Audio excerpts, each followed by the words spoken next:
Inilah salah satu isu pertahanan yang paling hangat diperbincangkan dalam satu dekade terakhir. Rencana Indonesia membeli jet tempur Su-35 dari Rusia. Sebuah langkah besar yang tidak hanya mempengaruhi kekuatan udara nasional, tetapi juga mengguncang perhatian dunia. Dalam video ini, kita akan menelusuri bagaimana mekanisme kerjasama yang diusulkan Indonesia, kehebatan jet tempur Su-35, rekam jejaknya di medan tempur, hingga bagaimana reaksi dunia ketika mengetahui Indonesia berminat mengakuisisi pesawat ini. Semua terangkum lengkap dan mendalam. Pastikan Anda menonton sampai habis, karena informasi yang Anda dapatkan akan membuka wawasan baru tentang kekuatan udara modern. Sebelum kita lanjut, jangan lupa untuk subscribe, like, dan tinggalkan komentar agar channel ini terus berkembang dan menghadirkan konten berkualitas untuk Anda.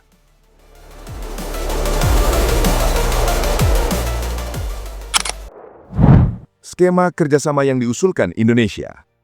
Sebenarnya Indonesia sudah jauh melangkah dalam upaya pembelian Su-35.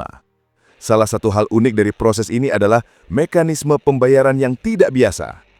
Pemerintah Indonesia mengusulkan sistem perdagangan imbal balik atau counter trade. Dalam skema ini, Indonesia tidak membayar seluruh nilai kontrak menggunakan uang tunai, tetapi menggantinya dengan komoditas unggulan nasional, seperti karet, kopi, minyak sawit, dan berbagai produk industri lainnya. Sistem barter modern ini dipilih agar beban keuangan negara lebih ringan dan manfaat ekonomi lebih luas dirasakan. Tak hanya itu, draft kerjasama juga memasukkan unsur transfer teknologi, pelatihan pilot serta teknisi, hingga peluang kerjasama di bidang perawatan dan overhaul jangka panjang. Indonesia menginginkan agar setiap pembelian alutsista membawa dampak industri yang nyata, bukan sekedar membeli, menggunakan, lalu menggantungkan semua perawatan kepada negara produsen. Selain itu, pembayaran rencananya dilakukan secara bertahap sesuai progres pengiriman dan kesiapan industri dalam negeri. Sebuah pendekatan yang cerdas dan strategis.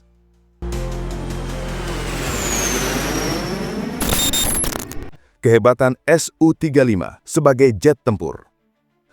Mengapa Indonesia tertarik pada Su-35? Jawabannya sederhana. Su-35 adalah salah satu jet tempur generasi 4,5 paling berbahaya yang pernah diciptakan. Mesinnya, yaitu 2 unit Saturn AL-41F1, dilengkapi kemampuan thrust vectoring yang membuat pesawat ini dapat melakukan manuver ekstrim yang hampir mustahil dilakukan jet tempur lain di kelasnya. Kecepatan maksimumnya mencapai Mach 2,25 dengan radius tempur yang sangat luas. Ini artinya, Su-35 bukan hanya cepat, tetapi juga mampu menjangkau area operasi yang jauh tanpa perlu sering mengisi ulang bahan bakar.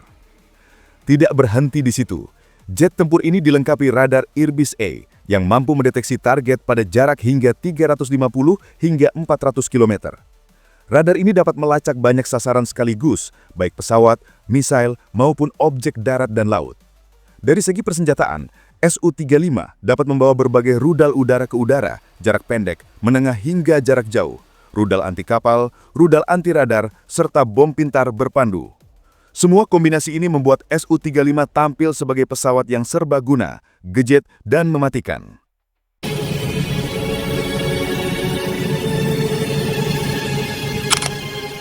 Rekam jejak tempur Su-35. Dalam dunia militer, kehebatan tidak hanya dinilai dari data teknis, tetapi juga dari kenyataan di medan perang.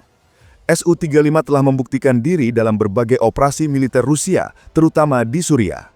Di sana, Su-35 menjalankan berbagai misi penting, mulai dari patroli udara tempur, pengawalan pesawat pengebom strategis, penjagaan pangkalan udara, hingga serangan terbatas ke target darat.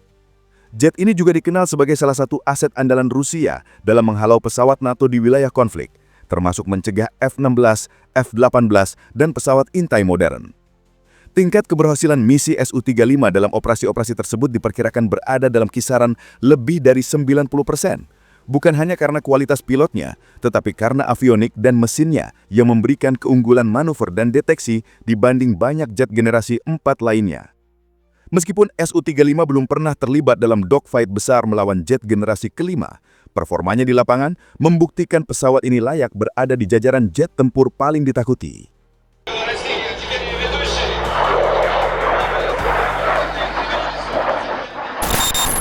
Biaya pembelian dan perawatan.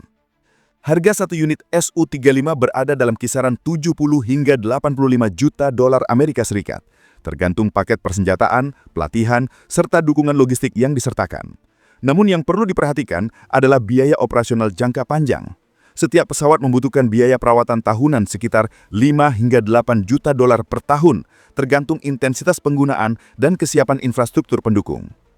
Jika dihitung selama masa paket 30 tahun, total biaya perawatan satu unit Su-35 dapat mencapai 200 hingga 260 juta dolar. Ini angka besar, tetapi umum untuk jet tempur kelas berat. Faktor terbesar yang membuat biayanya bisa melonjak adalah ketergantungan pada komponen impor serta resiko gangguan logistik akibat sanksi internasional terhadap Rusia.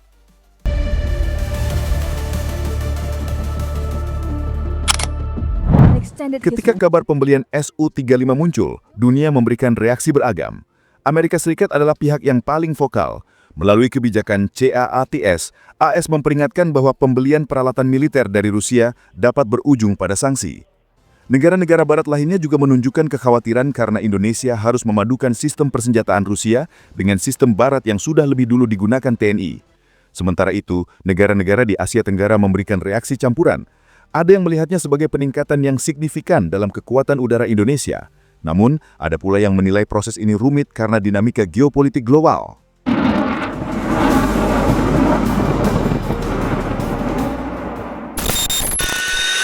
Itulah gambaran lengkap mengenai rencana pembelian Su-35 oleh Indonesia.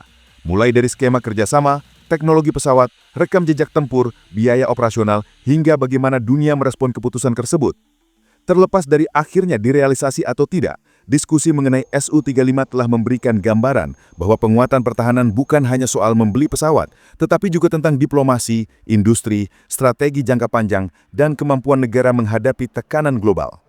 Jika Anda menyukai pembahasan mendalam seperti ini, dukung terus channel ini dengan menekan tombol like, subscribe, dan tinggalkan komentar tentang topik apalagi yang ingin Anda bahas. Sampai bertemu di video selanjutnya.